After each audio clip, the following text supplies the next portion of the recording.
ကျမတယောက်တည်းကင်မရာကိုထောင်ပြီးတော့စပိန်ကိုပြောစပိန်ကိုဖြတ်သွားတဲ့အဖြက်ကလေးကိုရိုက်တာပေါ့နော်စပိန်ကိုဖြတ်သွားတဲ့အဖြက်ကလေးကိုကျမရိုက်တယ်ပြီးတော့ကျမဟိုဘက်ကိုထွက်သွားအလကားထွက်သွားအောင်ကျမအဲ့ဒီကင်မရာရှေ့တဲ့ကိုကျမပြောမယ်ဆိုရင်စပိန်စီးလာဖို့တော့ကင်မရာအဆင်ပြေပါမလားဆိုပြီးတော့ဒီ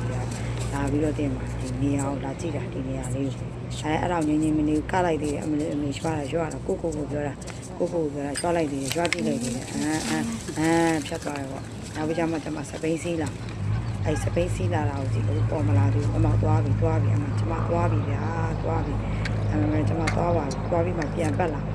အဲ့ဒီချိန်မှာဖုန်းသူများခိုးသွားပြီးယူသွားပြီဆိုကျမသိမှာမဟုတ်တော့သေးတယ်ကွင်းထဲမှာဘယ်သူမှမရှိလူတယောက်ရောက်လာလို့ရှိနေမြင်ကဲစပိန်ကလာပြီးကင်မရာရှိအမတက်ဘက်ခနဲ့အမကျမတော်သေးတယ်ဖုန်းကိုမတိုက်သွားလို့ဒီလားအပင်လေးအောင်လှုပ်သွားတယ်နေတိုက်တာပေါ့နော်ကျမဒါအဖေမရှိဘူးကျမအဖေမရှိဘူးအဖေကစောင်းမောက်သွားရေးခိုင်းတော့စောင်းမောက်ကြီးနောက်တစ်ခေါက်ပြန်လာပြီးထပ်တိုက်ပြန်ပြီးထပ်တိုက်တိုက်သွားဘူးဘုံကမတိုက်သွားဘူးမတိုက်သွားဘူးကျမအဖေကကျမကိုစောင်းမောက်သွားရေးခိုင်းတယ်ကျမစောင်းပေါက်ကြီးကိုကျမဖုန်းနဲ့ဘလူးတူးကြီးနဲ့ဖွင့်ပြီးတချင်းတွေကိုကျမဖွင့်လာပြီးတော့ဘောလုံးကွင်းထဲမှာလာဖွင့်ပြီးလာကပြီးတော့တစ်တော်ရိုက်ဖို့ထက်ကလာပြန်ပြီးထပ်ပြီးတော့စပိန်နဲ့ဒိုင်းအမလေးဆင်းလိုက်ပြီကျမအားလုံးကိုကျမရွာစီပိုးထား